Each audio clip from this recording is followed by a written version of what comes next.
అనే దాని గురించి చెప్పారు. పూర్వకాలంలో మధ్యవర్తులు ఉండేవారని, వారు విడుదలని కూర్చోబెట్టి మధ్యవర్తిత్వం చేసేవారు. అలాగే ఇప్పుడు కూడా మనం మీడియేటర్గా వచ్చేసి కొన్ని కేసులు పరిష్కరించుకోవాలని చెప్పారు. మీడియేటర్కి ఓర్పు, సహనం ఉండాలని, ప్రతి దానికి తొందరపడకూడదు, వారికి మనం సలహాలు ఇవ్వకూడదు అనే దాని గురించి చెప్పారండి. మీడియేటర్ ముందు వెలిసి తనను పరిచయం చేసుకోవాలి. వచ్చిన వారిని సాధారణంగా ఆహ్వానించాలని, వారి సమస్య గురించి తెలుసుకోవాలని చెప్పారు. ఒక్కొక్కరిని ఇద్దరు వాదనలు వచ్చిన వారిని ఒక్కొక్కరిని అడిగి తెలుసుకుని వారి సమస్య ఏంటి అనేది తెలుసుకోవాలని, అందరి ముందు కొన్ని చెప్పుకోలేని విషయాలు ఉంటాయి. అలాంటప్పుడు ఒకరిని కూర్చోబెట్టి ఒకరిని కొద్దిగా ఒక 10 నిమిషాలు రిక్వెస్ట్ చేసి బయటకు పంపించి వారి విషయం మీద తెలుసుకోవాలని, పక్షపాతం చూపించకూడదని, వారు పేద గొప్ప ధనిక అని ఉండకూడదని, వచ్చేవారు ఎలా వస్తారు వారి భావ కవళికలు తెలుసుకోవాలని చెప్పారండి.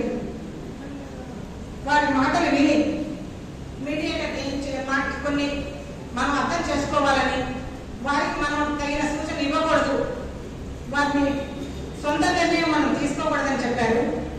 మీడియేటర్స్ ముగ్గురిని గ్రూప్గా తయారు కావాలని చెప్పారండి. మనకు తెలిసిన వారు మీడియేటర్స్ మనకి అంటే వచ్చిన కేసులు వాదన వచ్చిన వాళ్ళకి మనకు తెలిసిన వారు కానీ చుట్టాలు కానీ ఉన్నట్లయితే మనం మీడియేటర్గా తప్పుకుంటే బాగుంటుందని చెప్పారు. సమస్య పరిష్కారం ఎలా చెప్పాలనేది ఆరుణ్ రాబర్ట్ గారు కొంచెం చిన్న స్టోరీ చేసి చూపించారు. మీడియేటర్ ప్రవర్తన, మాట తీరు బాగుండాలని, మీడియేటర్ ముందు వారికి నమ్మకం కలిగించేలా ఉండాలి. బాడీ లాంగ్వేజ్ అంటే మనం ఎలా ఉన్నాం వారి ముందు అనేది కొంచెం తెలిసే ఇదిగా చెప్పాలని చెప్పారు. వారి సమస్యలు ఎవరికి చెప్పుకోకూడదు, అంటే వారి సమస్య మన ముందు చెప్పుకున్నప్పుడు ఆ సమస్యను తిరిగి మనం ఎవరి ముందు చెప్పకూడదు. అలా చెప్పినట్లయితే వాళ్ళకు దిగులు అవుతారు. ఆ సమస్య మనలోనే గోప్యంగా ఉంచాలని చెప్పారు.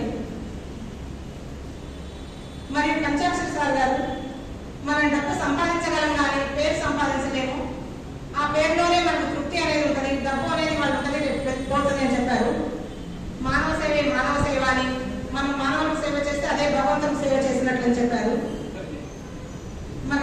మరి మీడియేటర్ నిష్పక్షపాతము, అనుభవం ఉండాలి, పట్టుదల, పట్టు విడుపు అనేది ఉండాలి, వినమ్రత, వాస్తవికత, ఇద్దరిని సమానంగా చూడాలని చెప్పారండి. మరి తర్వాత అలెగ్జాండర్ గారి గురించి ఒక చిన్న స్టోరీ చెప్పారు. ఆయన ఏం చెప్పారంటే, వచ్చేటప్పుడు మనం ఏమి తీసుకున్నాము